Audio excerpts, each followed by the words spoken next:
Welcome to the Everyday Guy podcast. I am your host, Rudy Marquez. This is episode 27. Goddamn. 27 episodes in, man, and I love it. I'm loving it. Today's episode is called The Day of the Deadbeat Dad is Dead. Remember that shit. So, I want to speak to my definition of what a deadbeat dad is. Deadbeat dad is a dad that is absent from their child's life completely. That's a deadbeat dad. A dad that doesn't acknowledge their children. That's a deadbeat dad. A man that does not make the effort to provide for their children. That's a deadbeat dad. And again, these are just my views, and there's a lot of circumstances that go around how some of these men cannot contribute adequately to a father-child relationship. Sometimes it gets legal. And I'm a divorced dude. I've been through it. Been married. I was married. Married 2 years. We were together 8. Thankfully, we had our ups and downs. Not gonna lie, we had our shit, man. And there were times that were just atrocious.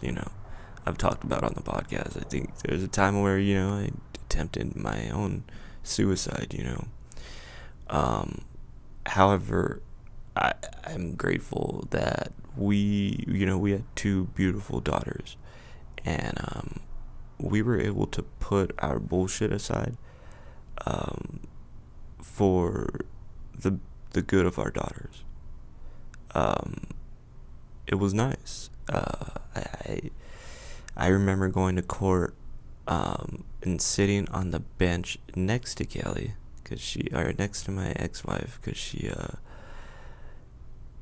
obviously she was there, and I was like, I had my head down because I was ready to cry and blow up in the court hallway. So, the court clerk or bailiff comes out and calls everybody up. It's a bunch of people, and we were in line to go in front of the judge, right? So we go in line, and you got the male on one side, the female on the other. I don't know how they do other genders. I just don't. So anyways, we're there, and you kind of hear, we were like 5th in line, so we got to hear 4 other people's divorce, really, and their updates, and some were there for child support, some were there for legal issues, some were there for child support mainly. But when I was there, dude, I heard like the craziest shit. There were a couple hood couples ahead of us. This was Norwalk Courthouse, man, and there were a couple, hood ass couples up there, and right as soon as they got in front of the judge, she was like, "This motherfucker doesn't do shit. He hasn't paid child support, blah, blah, blah," just going through. And he had his excuses why, and they were kind of bullshit in my eyes. But regardless, I saw it firsthand of like how horrible it could be and how nasty it could be. Me and my ex-wife, we didn't get nasty with our kids. We cut everything down the middle. Things were tough for me. She had to fill in when I wasn't like mentally there to be a dad. She had to fill in, and I am grateful for that. But that's our, oh fuck, I think something just bit me. That's our that's our the way we decided to handle that moment, and I'm grateful for that. It was huge, and I know that it could have been really shitty, and the fact that it wasn't,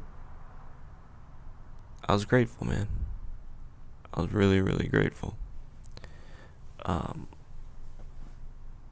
but that doesn't, you know, legal restrictions, you gotta get that shit squared away. If you got, restraining orders and shit against you, you gotta get that shit squared away, man. That shit ain't gonna help you. It ain't gonna help your kids. Think of your fucking kids. They need you. I don't care what anybody says, they need a father. But, more than that, they need a present father. Someone who's there. Someone who can give guidance and love. And,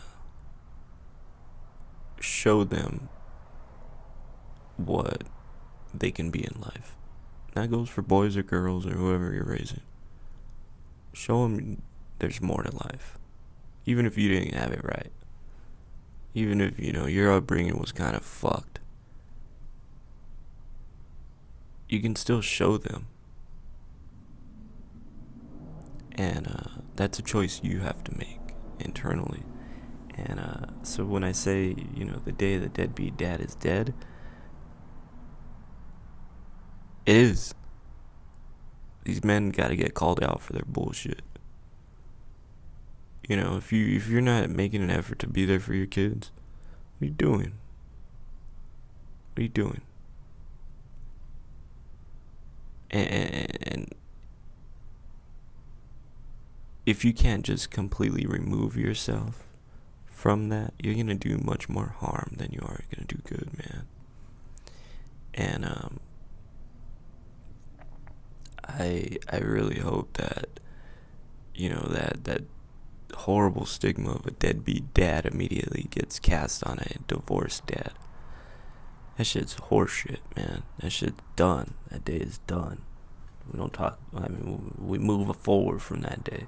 We gotta be better. We gotta be smarter. And you gotta be a worthy father.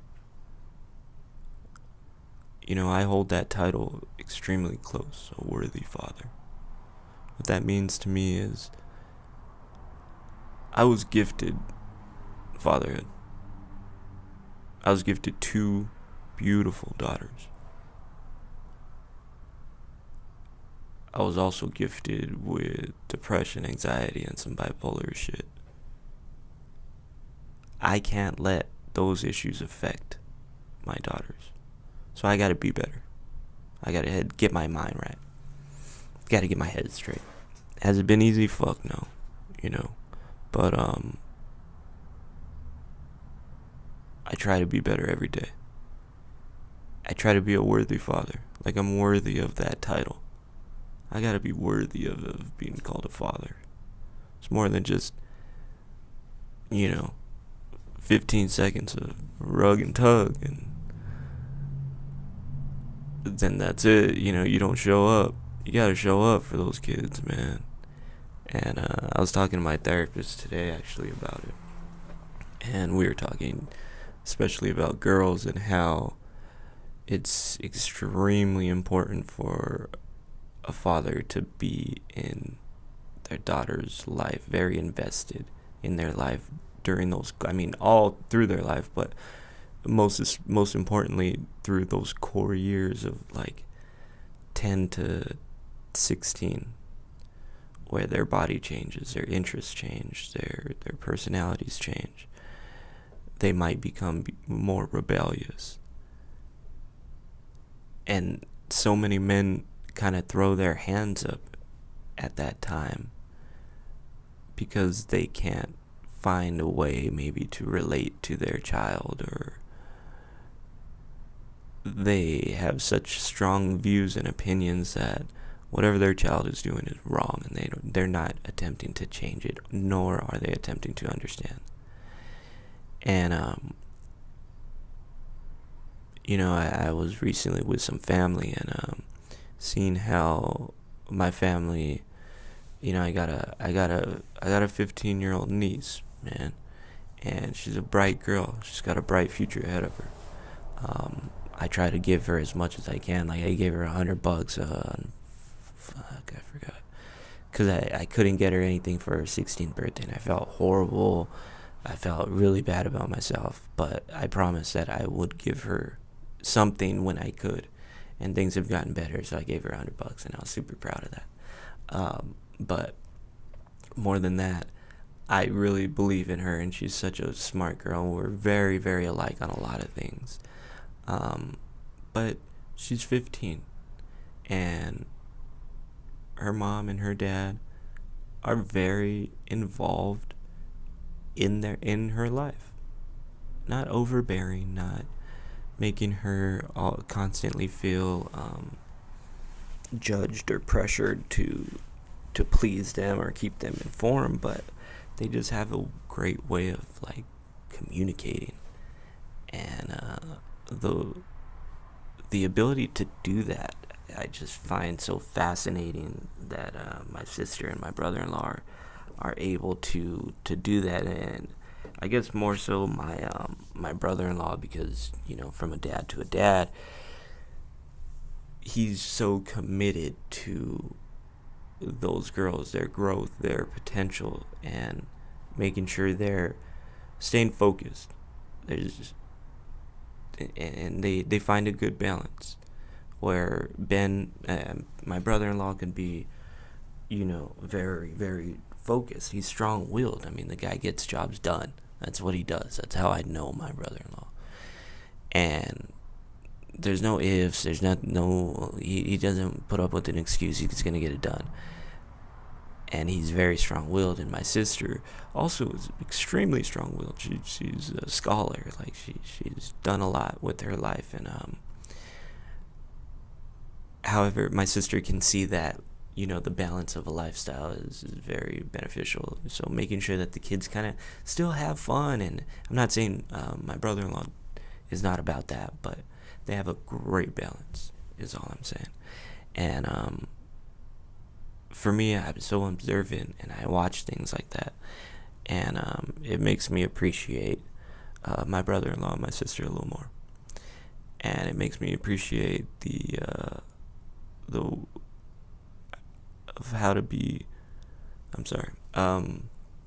It makes me feel like it's attainable, that I can be a worthy father, much like my brother-in-law and my father. And not so much pry on the things they lack, but look at the things we have in common in fatherhood. And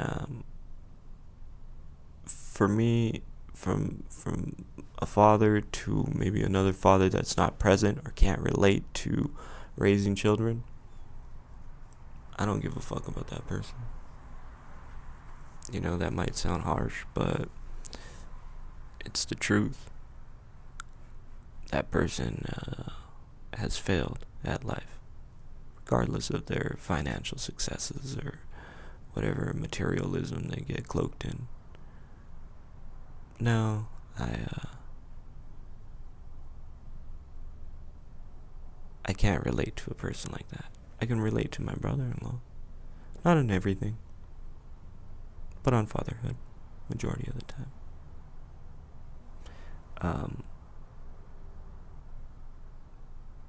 And the reason I kind of pick up on my brother-in-law so much is, well, one, I was with him this weekend, which was really nice. I haven't been with my family in, like, I would say, a positive manner in some time, because I've been dealing with so much mental issues and personal issues and just things going on in my life. And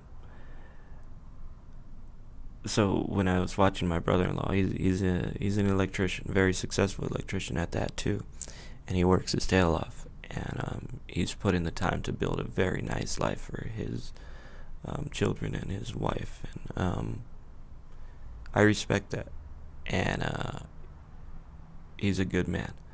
So when I think of him, I also think of the men that maybe are in his profession that aren't that good of men.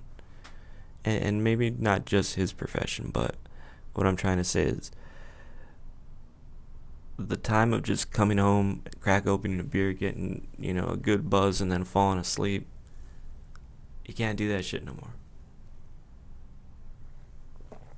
I shouldn't use a double negative. You can't do that shit anymore. You really can't. That's not being a worthy father. That's just being a provider, the guy in the house. And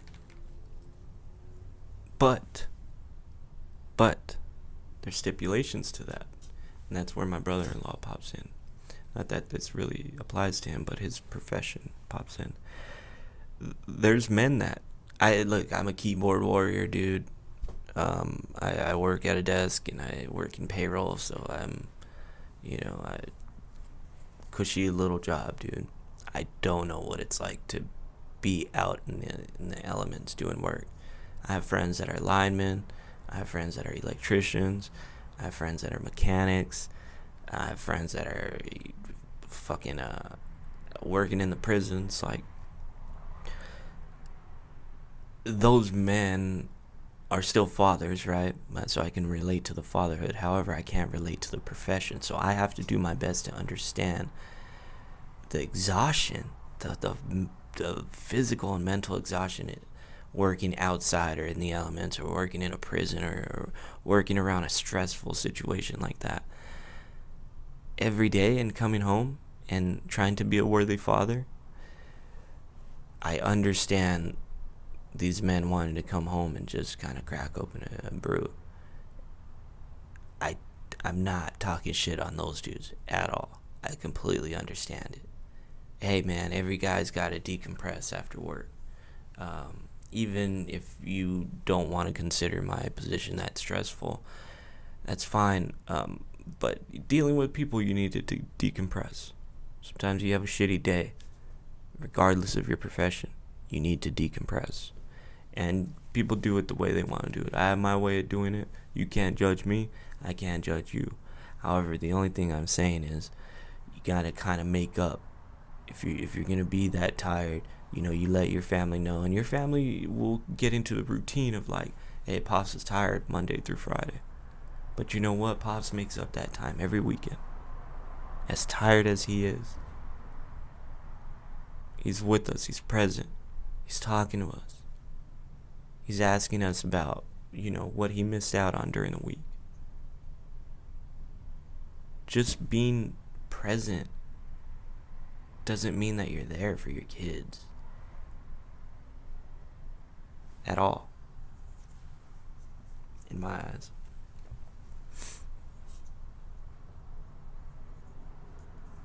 But your dads out there that are, hard workers, that are working and doing construction, linemen, truck drivers, hard-working men out there that come home and do it.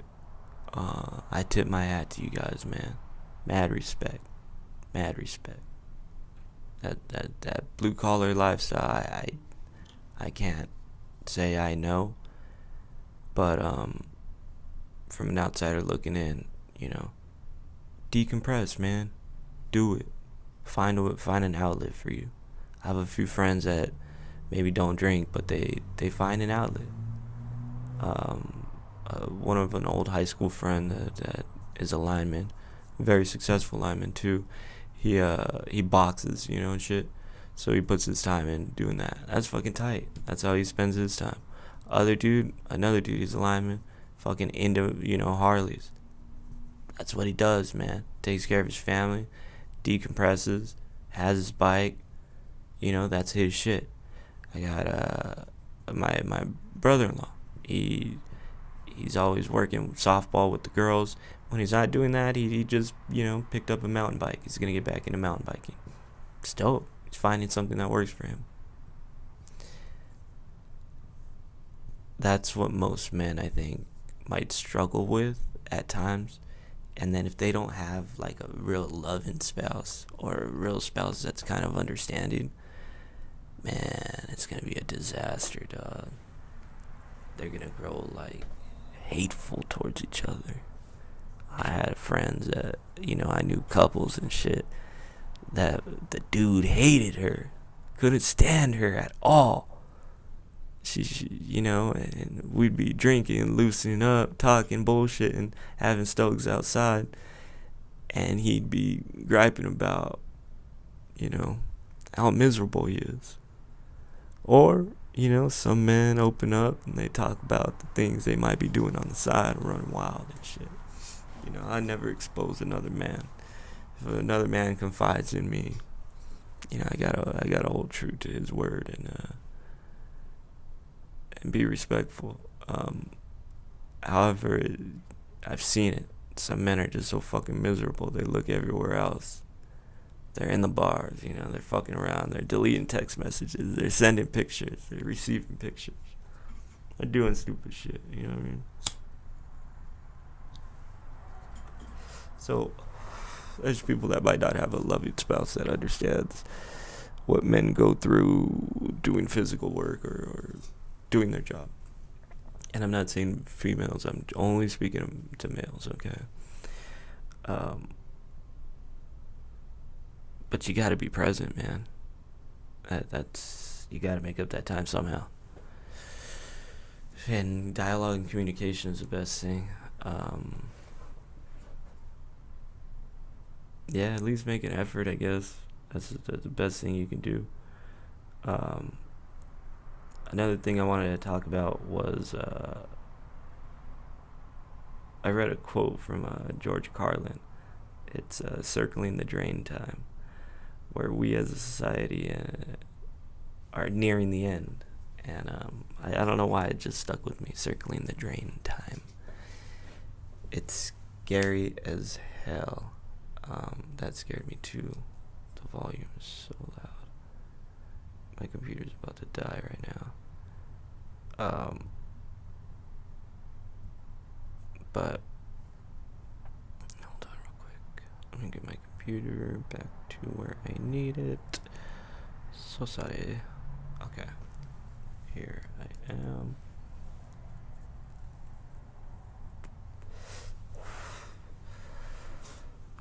George Carlin, circling the drain time.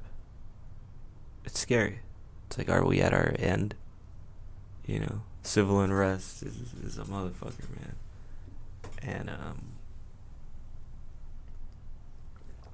on top of very, very scary future of COVID-19 and influenza, flu.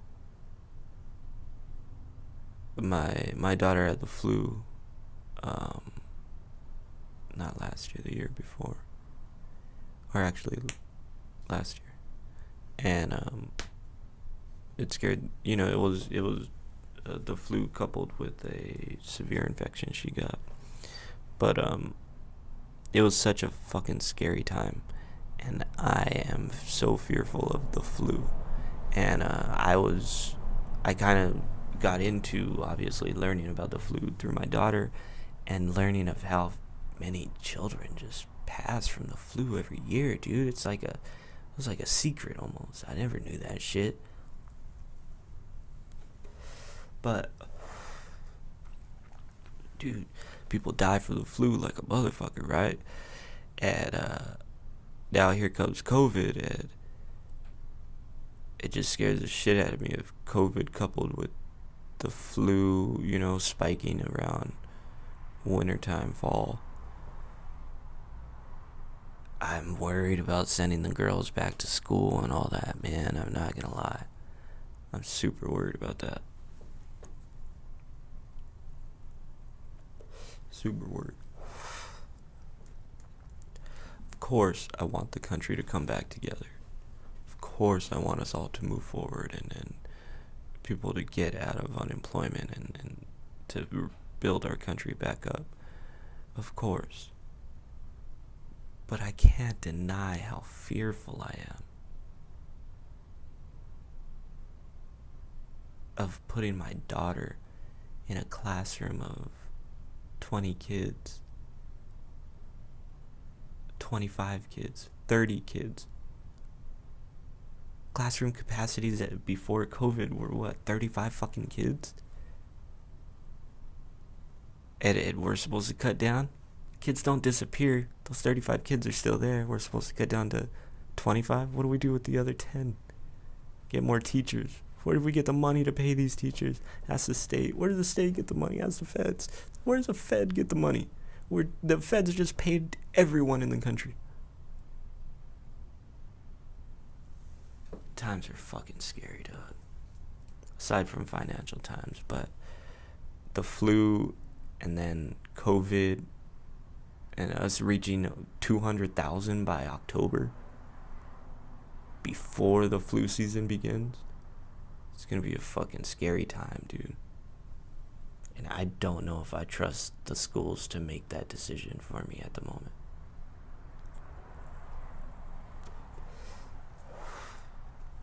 Not that I have anything against school districts. I just don't know if anybody knows what to do. So I don't know what the right decision is. Hybrid classes is probably going to be something most schools are going to look at. Splitting class sizes into 2 days, pretty much, where kids are only going 2 days a week, 3 days a week. Who knows? Nobody knows what's going to work, okay? But it's scary. As a dad, it's fucking scary. So what I hear is circling the drain. To me, it's just like, fuck. Excuse me, I think my mic just cut off.